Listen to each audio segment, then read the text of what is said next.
السلام علیکم میرے عزیز دوستو، آج ہم ایک ایسے سفر پر نکلنے والے ہیں جو وقت کی سرحدوں سے آزاد ہے۔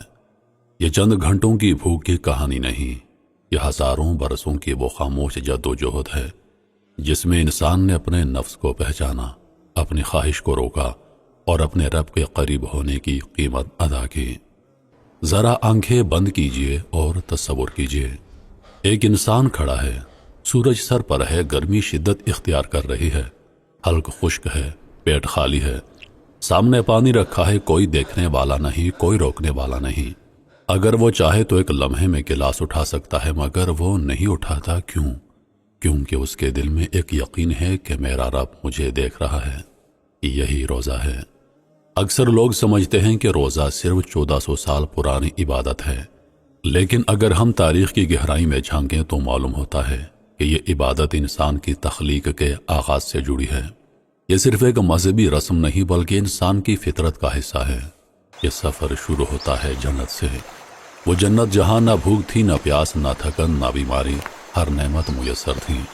حضرت آدم علیہ السلام کو مکمل آزادی دی گئی، کھاؤ پیو جہاں چاہو رہو، مگر اسی مکمل آزادی کے درمیان ایک حد مقرر کی گئی، ایک درخت جس کے قریب جانے سے منع کیا گیا۔ سوچئے، جب بھوک ہی نہ تھی تو روکنے کا کیا مطلب تھا؟ یہاں راز چھپا ہے۔ روزہ ضرورت چھوڑنے کا نام نہیں بلکہ خواہش چھوڑنے کا نام ہے۔ جنت میں وہ درخت روزی کی پہلی علامت تھا۔ سب کچھ حلال مگر ایک چیز تمہارے لیے نہیں۔ یہ انسان کے ارادے کا امتحان تھا، کیا وہ اپنی چاہت کو حکم کے سامنے جھکا سکتا ہے؟ پھر وہ لمحہ آیا جب وسوسہ غالب آ گیا، انسان سے لغزش ہوئی، جنت کی راحت چھین گئی، زمین کی سختی شروع ہو گئی۔ اب محنت تھی، تھکن تھی، بھوک تھی، پیاس تھی، اور سب سے بڑھ کر پچھتاوا تھا۔ زمین پر اترنے کے بعد پہلی بار انسان نے بھوک کو شدت سے محسوس کیا، پہلی بار پیاس نے گلا جلایا، پہلی بار تنہائی نے دل کو توڑا۔ یہی وہ مقام تھا جہاں توبہ کا دروازہ کھلا۔ روایات میں ذکر ملتا ہے کہ حضرت آدم علیہ السلام نے اپنے رب کی رضا کے لیے مخصوص دنوں میں روزے رکھے۔ چاند کی 13، 14 اور 15 تاریخ، یہ دن بعد میں ایام حیض کہلائے۔ جب وہ روزے رکھتے تو ان کے دل میں روشنی بڑھتی، گویا جسم کمزور ہوتا گیا مگر روح طاقتور ہوتی گئی۔ یہ زمین پر انسانیت کا پہلا شعوری روزہ تھا۔ یہ بھوک سزا نہیں تھی، یہ تربیت تھی، یہ پیاس تکلیف نہیں تھی بلکہ یہ پاکیزگی تھی۔ وقت گزرتا گیا، نسلیں بڑھتی گئیں، قومیں بنتی گئیں، مگر روزے کی روح باقی رہی۔ حضرت نوح علیہ السلام کے زمانے میں زمین گناہوں سے بھر گئی، طوفان آیا، دنیا پانی میں ڈوب گئی۔ ایک کشتی امید کا چراغ بن کر لہروں سے لڑتی رہی۔ جب وہ کشتی کوہ جودی پر رکی اور نئی زندگی کا آغاز ہوا تو شکرانے کے طور پر روزہ رکھا گیا۔ یہ پیغام تھا کہ نجات کے بعد بھی بندہ اپنے رب کو یاد رکھے۔ پھر حضرت داؤد علیہ السلام کا زمانہ آیا، انہوں نے عبادت میں توازن کی مثال قائم کی۔ ایک دن روزہ، ایک دن افطار، نہ جسم پر مسلسل سختی، نہ نفس کو مکمل آزادی۔ یہ صوم داؤدی تھا، استقامت اور اعتدال کی اعلیٰ مثال۔ اب ہم اس روحانی سفر میں ایک اہم موڑ پر آتے ہیں، وہ دور جب بنی اسرائیل آزمائشوں، غلامی، ہجرت اور معجزات کے درمیان اپنی شناخت تلاش کر رہے تھے، اور اس دور کے مرکز میں ایک عظیم پیغمبر کھڑے تھے، حضرت موسیٰ علیہ السلام۔ روزہ صرف اسلام کی شریعت تک محدود نہیں تھا بلکہ بنی اسرائیل کی تاریخ میں بھی روزے کا تصور نہایت مضبوط، سخت اور روحانی گہرائی کے ساتھ موجود تھا۔ جب بنی اسرائیل فرعون کی غلامی میں تھے، ان کی زندگیاں مشقت، ظلم اور خوف سے بھری ہوئی تھیں، لیکن غلامی کے اندھیرے میں بھی عبادت کا چراغ بجھنے نہیں دیا گیا۔ وہ مخصوص دنوں میں روزہ رکھتے، توبہ کے وقت روزہ رکھتے، مصیبت کے وقت روزہ رکھتے، اور اجتماعی آفت کے وقت پورا معاشرہ روزہ رکھتا۔ ان کے ہاں روزہ صرف بھوک نہیں تھا بلکہ وہ ندامت کا اظہار تھا، وہ اجتماعی توبہ تھی، وہ عاجزی کا اعلان تھا۔ جب کوئی بڑی آزمائش آتی تو وہ اپنے کپڑے پھاڑ کر، راکھ سر پر ڈال کر کھانے پینے سے رک جاتے اور اجتماعی طور پر اپنے رب سے معافی مانگتے۔ یہ صرف عبادت نہیں بلکہ پوری قوم کی اجتماعی انکساری تھی۔ جب ہم حضرت موسیٰ علیہ السلام کا ذکر کرتے ہیں تو ایک عظیم واقعہ سامنے آتا ہے، فرعون سے نجات کا دن، جب اللہ نے سمندر کو چیر دیا، راستہ بنا دیا اور بنی اسرائیل کو بچا لیا۔ جبکہ فرعون اور اس کا لشکر غرق ہو گیا تو یہ دن شکرانے کا دن تھا۔ روایات میں آتا ہے کہ اس نجات کے شکر میں حضرت موسیٰ علیہ السلام نے روزہ رکھا۔ بنی اسرائیل بھی اس دن روزہ رکھتے۔ یہ دن بعد میں عاشورہ کے نام سے معروف ہوا۔ جب نبی کریم صلی اللہ علیہ وآلہ وسلم مدینہ تشریف لائے تو آپ نے دیکھا کہ یہودی اس دن روزہ رکھتے ہیں۔ پوچھا گیا تو انہوں نے بتایا کہ یہ وہ دن ہے جب اللہ تعالیٰ نے موسیٰ علیہ السلام کو نجات دی تھی، اس لیے ہم شکرانے کا روزہ رکھتے ہیں۔ حضور علیہ السلام نے فرمایا، ہم موسیٰ کے زیادہ حقدار ہیں، اور آپ نے بھی اس دن روزہ رکھا۔ یہ اس بات کی دلیل ہے کہ روزہ ایک مسلسل روحانی اور وراثت ہے، ایک نبی سے دوسرے نبی تک منتقل ہونے والی عبادت۔ اب ذرا ایک اور عظیم منظر تصور کیجئے۔ حضرت موسیٰ علیہ السلام کو اللہ تعالیٰ نے کوہ طور پر بلایا۔ وہاں انہیں وحی عطا ہونی تھی، تورات دی جانی تھی، شریعت کا نزول ہونا تھا۔ قرآن میں ذکر ہے کہ اللہ نے ان سے 30 راتوں کا وعدہ کیا، پھر اسے 10 سے پورا کیا، یعنی 40 راتیں۔ یہ 40 دن محض قیام نہیں تھے، مفسرین کے مطابق یہ عبادت، خلوت اور روزے کا زمانہ تھا۔ وہ دنیا سے کٹ کر، کھانے پینے سے محدود ہو کر مکمل یکسوئی کے ساتھ اپنے رب کی قربت میں تھے۔ سوچئے 40 دن کا روزہ، تنہائی، عبادت اور براہ راست کلام الہی کا شرف، یہ روزے کی سب سے اعلیٰ شکل تھی جب انسان اپنے رب سے ہم کلام ہونے کی تیاری کر رہا ہو۔ لیکن جب وہ واپس آئے تو قوم آزمائش میں پڑ چکی تھی، بچھڑ کی پرستی شروع ہو چکی تھی۔ یہاں ہمیں ایک اور سبق ملتا ہے کہ روزہ انسان کو مضبوط کرتا ہے، لیکن اگر قوم اجتماعی طور پر نظم و ضبط کھو دے تو گمراہی آ سکتی ہے۔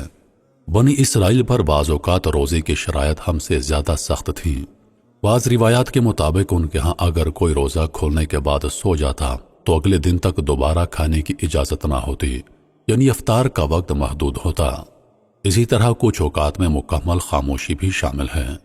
یہ سختی دراصل ان کی تربیت کے لیے تھی، کیونکہ وہ ایک ایسی قوم تھی جو بار بار نافرمانی میں مبتلا ہو جاتی، اس لیے ان پر احکام زیادہ سخت رکھے گئے، جبکہ امت محمدیہ پر اللہ نے آسانی رکھی۔ حضرت عیسیٰ علیہ السلام کی زندگی سادہ اور دنیا سے بے رغبتی کی علامت تھی۔ روایات میں آتا ہے کہ نبوت سے پہلے وہ طویل خلوت اختیار کرتے، تنہائی میں عبادت کرتے اور دنیاوی آسائشوں سے دور رہتے۔ انجیل کی روایات کے مطابق انہوں نے اپنی دعوت کے آغاز سے پہلے 40 دن تک روزہ رکھا، ویرانے میں قیام کیا اور مکمل یکسوئی کے ساتھ اپنے رب کی طرف متوجہ رہے۔ یہ روزہ صرف بھوک برداشت کرنے کا نام نہیں تھا، بلکہ نفس کی آزمائش، صبر کی تربیت اور روحانی استقامت کا اعلان تھا۔ ان کی قوم جو بعد میں نصارہ کہلائی، وہ بھی روزے کو عبادت کا اہم حصہ سمجھتی تھی۔ وہ توبہ، غم اور روحانی تجدید کے لیے روزہ رکھتے۔ ان کے ہاں ایک مخصوص مدت 40 دن عبادت، پرہیزگاری اور خود احتسابی کے لیے مقرر کی گئی، جسے بعد میں لینٹ کے نام سے جانا جانے لگا۔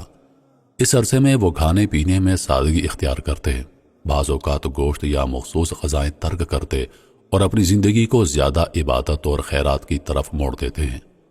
پھر حضرت زکریا علیہ السلام کا واقعہ سامنے آتا ہے۔ انہیں خاموشی کا حکم دیا گیا، 3 دن تک گفتگو نہ کرنا۔ یہ صوم صمت تھا۔ اس سے معلوم ہوتا ہے کہ روزہ صرف پیٹ کا نہیں، زبان کا بھی ہوتا ہے۔ اگر زبان آزاد ہو تو بھوک بے فائدہ ہے۔ اسلام سے عرب میں بھی عاشورہ کا روزہ معروف تھا۔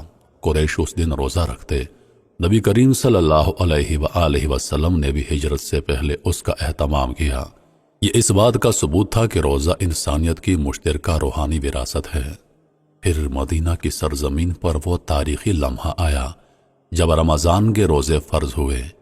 ہجرت کے دوسرے سال شعبان میں حکم نازل ہوا۔ اب روزہ ایک باقاعدہ فریضہ تھا۔ مقصد واضح تھا، تاکہ تم متقی بن جاؤ۔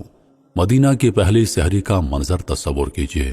سادگی، خاموشی، چند کھجوریں، تھوڑا سا پانی، نہ شور نہ تکلف، مگر دلوں میں ایمان کی حرارت۔ پہلی افطاری بھی سادہ مگر آنکھوں میں شکر گزاری کے آنسو۔ اسی رمضان میں بدر کا میدان سجا، ایک طرف 1000 کا لشکر، دوسری طرف 313 جانثار۔ بظاہر طاقت کا کوئی مقابلہ نہیں، مگر دلوں میں یقین تھا۔ وہ روزہ دار تھے، خالی پیٹ مگر روحیں بھرپور۔ نتیجہ تاریخ کا حصہ بن گیا۔ یہ ہمیں سکھاتا ہے کہ روزہ کمزوری نہیں دیتا، بلکہ ارادے کو فولاد بنا دیتا ہے۔ جب انسان اپنی بنیادی خواہش پر قابو پا لیتا ہے تو وہ بڑی آزمائشوں میں بھی ڈگمگاتا نہیں۔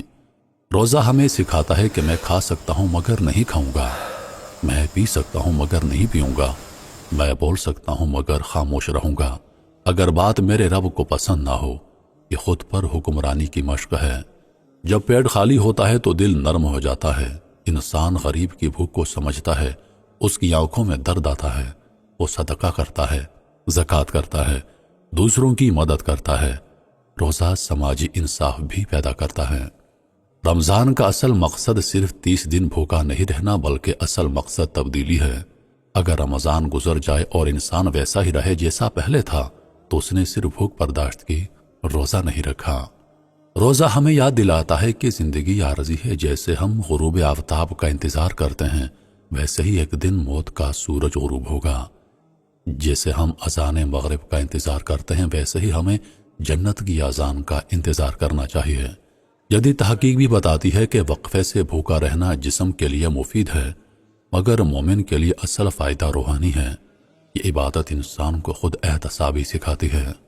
رات کے آخری پہر کی سحری میں ایک عجیب سکون ہوتا ہے۔ خاموشی، دعا، استغفار، افطار کے وقت دعا کی قبولیت کا لمحہ۔ روزہ دار کی دعا رد نہیں ہوتی۔ پھر آتا ہے آخری عشرہ اعتکاف۔ دنیا سے کنارہ کشی، مسجد کے گوشے میں بیٹھ کر انسان خود کو ٹٹولتا ہے، اپنے دل کی صفائی کرتا ہے، شب قدر کی تلاش میں راتیں جاگتا ہے، وہ رات جو 1000 مہینوں سے بہتر ہے۔ روزہ دراصل ایک مکمل تربیتی نظام ہے۔ آنکھوں کا روزہ، زبان کا روزہ، دل کا روزہ، خیالات کا روزہ۔ اگر یہ سب شامل نہ ہوں تو بھوک ادھوری ہے۔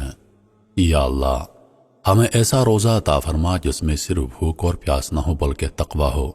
ہمارے دلوں کو پاک کر دے، ہمارے نفس کو قابو میں کر دے، ہمیں صبر دے، اخلاص دے، استقامت دے۔ ہمیں ایسا بنا دے کہ جب ہم تنہائی میں ہوں تب بھی تیرے حکم کی پاسداری کریں۔ ہماری عبادتوں کو قبول فرما اور ہمیں اپنی رضا نصیب فرما۔ آمین یا رب العالمین۔